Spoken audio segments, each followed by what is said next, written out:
मेले की आज से शुरुआत हो चुकी है। आस्था के रंग आप हमें दिखा रही हैं और जानकारी भी इस पूरे माघ मेले को लेकर आपकी तरफ से दी जा रही है। आपको रोकना चाहूंगी क्योंकि फिलहाल बता दें कि माघ मेले में कल्पवासी 1 महीने तक, जैसा कि हमारी सहयोगी शिल्पी ने बताया, संगम तट पर रहकर पूजा अर्चना करते हैं और इस बार 6 करोड़ से ज्यादा श्रद्धालुओं के माघ मेले में पहुंचने का अनुमान लगाया गया है और इसे 2025 में होने वाले कुंभ के रिहर्सल के तौर पर भी देखा जा रहा है। अब क्या है इस बार माघ मेले का ये योग और क्या है इसका पौराणिक महत्व, आइए जानते हैं।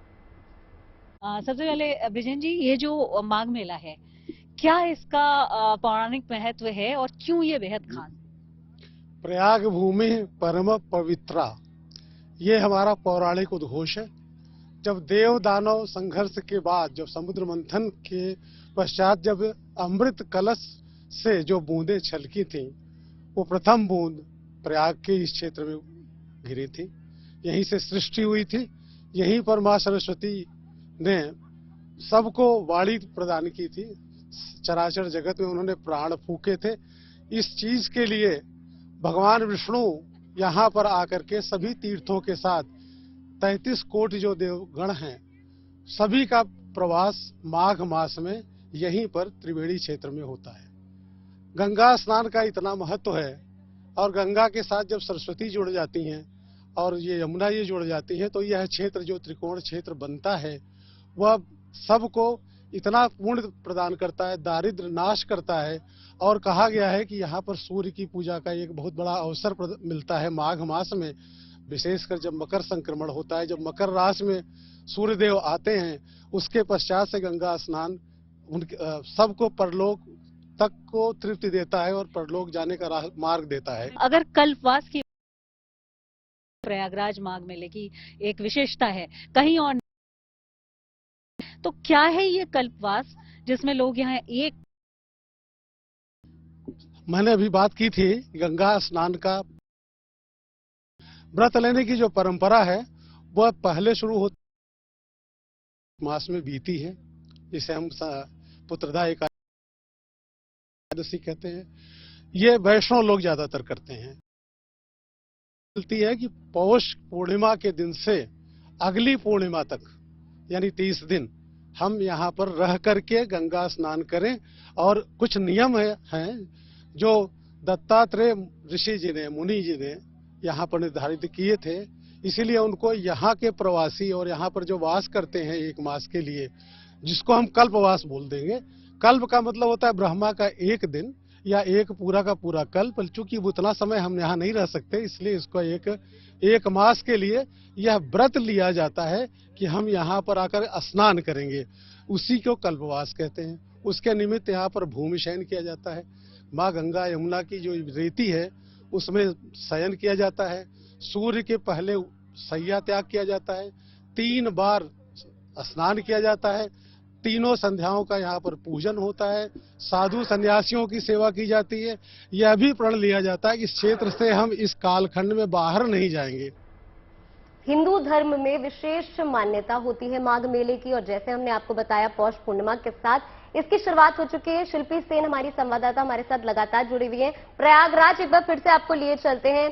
शिल्पी, यहाँ पे कल्पवासियों की जो तस्वीर है आपने दिखाई, लगातार हम बात कर रहे हैं किस तरह से लोग यहाँ पर 1 महीने रहते हैं, यहाँ पर तपस्या करते हैं, जप करते हैं, सत्संग करते हैं और ये बड़े ही विधिवत तरीके से किया जाता है। बहुत ही कठिन ये जो होता है पूरा तरीका होता है।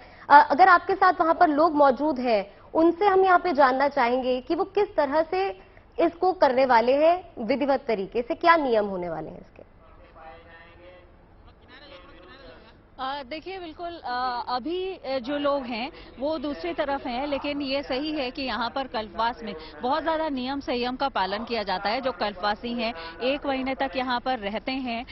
स्नान उनको 3 बार करना होता है, भूमि पर शयन करना होता है, 3 बार जप और पूजन करना होता है और तुलसी और शालिग्राम जी स्थापित किया जाता है। जो यहाँ पर टेंट है या तंबू है या उनके अस्थायी निवास, आप इन कल्पवासियों का उसको कह सकते हैं, उसमें ये पूजा की जाती है। और अभी जब सुबह हम लोग आए थे बहुत भोर में, तो यहाँ पर जो कल्पवासी थे वो स्नान करके, महिलाएं भी यहाँ से जा रही थी और उन्होंने गंगा माँ की सबसे पहले पूजा की और ये संकल्प लिया। यानी गंगा स्नान एक संकल्प है, कल्पवास भी एक संकल्प है और उसको लेकर के, संकल्प लेकर के यहाँ से वो अपने जो तंबू या जो कुटी उनकी बनी हुई है वहां पर गई। और ये सिलसिला पूरा 1 महीने तक यानी माघी पूर्णिमा तक जारी रहेगा। तो अपने आप में ये बहुत ही अनूठी परंपरा है, क्योंकि आप इतनी कड़ाके की ठंड इस समय है। बिल्कुल लेकिन शिल्पी, आप मैं देख वही सकती आपसे हैं कि जानना दूसरे चाह रही लोग थी जो हैं कि यहाँ पर आए। ठंड इस बार बहुत ज्यादा पड़ रही है, तो क्या इसका असर वहां पर आने वाले श्रद्धालु में देखा जा रहा है? क्योंकि आपने पिछली बार भी यहाँ पर कवर किया था, तो जो ठंड है कड़ाके की पड़ रही है और 3-4 डिग्री के आसपास तापमान जा रहा है, तो श्रद्धालुओं की भक्ति में क्या वहां पर कोई ऐसा असर देखा जा रहा है ठंड का? देखिए, अभी बहुत ज्यादा कड़ाके की ठंड है, सूर्य भगवान के अभी दर्शन नहीं हुए हैं और ऐसे में थोड़ी कम यहाँ पर जो भीड़ है, श्रद्धालुओं का जो यहाँ सैलाब होता है वो कम दिखाई पड़ रहा है। लेकिन उम्मीद ये की जा रही है कि जैसे जैसे ये दिन चढ़ेगा वैसे वैसे लोग यहाँ पर आते जाएंगे। आज पहला दिन है, यानी कि आज मेले की, माघ मेले की शुरुआत भी है, तो ऐसे में दिन में लोग आएंगे यहाँ पर। बिल्कुल, जैसे जैसे दिन चढ़ेगा लोगों के आने का जो सिलसिला है और स्नान पर्वों, बिल्कुल लोगों के आने का जो सिलसिला है वो आगे बढ़ता चला जाएगा। शिल्पी, इस पर जानकारी हम आपसे आगे भी लेंगे, लेकिन फिलहाल जो तमाम तस्वीरें आपने दिखाई हमें, उसके लिए आपका बहुत बहुत शुक्रिया। और चलिए आगे बढ़ते हुए अब गंगा सागर की रौनक भी आपको दिखा देते हैं। दरअसल कहते हैं कि सारे तीर्थ बार बार, गंगा सागर एक बार। गंगा सागर वो स्थान है जहां पर गंगा नदी बंगाल की खाड़ी में समुद्र से मिलती है। पश्चिम बंगाल में मकर संक्रांति के मौके पर गंगा सागर में मेले का आयोजन होता है, जिसमें बड़ी संख्या में श्रद्धालु पहुंचते हैं। लेकिन इस बार मकर संक्रांति से पहले ही श्रद्धालुओं के पहुंचने का सिलसिला शुरू हो चुका है। दक्षिण 24 परगना में गंगा सागर मेले की रौनक लोगों को अपनी ओर खींच रही है। यहां पर श्रद्धालुओं और कल्पवासियों के लिए पूरे इंतजाम किए गए हैं। पवित्र डुबकी लगाने के बाद लोग खरीदारी भी कर रहे हैं।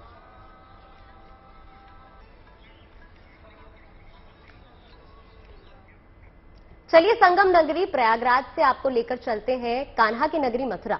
विराट कोहली और उनकी पत्नी अनुष्का शर्मा 2 दिन की आध्यात्मिक यात्रा पर मथुरा पहुंचे थे। यहां उन्होंने मंदिरों के दर्शन किए। अपने इस आध्यात्मिक यात्रा में विराट और अनुष्का प्रेमानंद गोविंद शरण महाराज के आश्रम भी गए, जहां उन्होंने साधु संतों से आशीर्वाद प्राप्त किया। एक दिन पहले विराट और अनुष्का नीम करोली बाबा के आश्रम भी गए थे।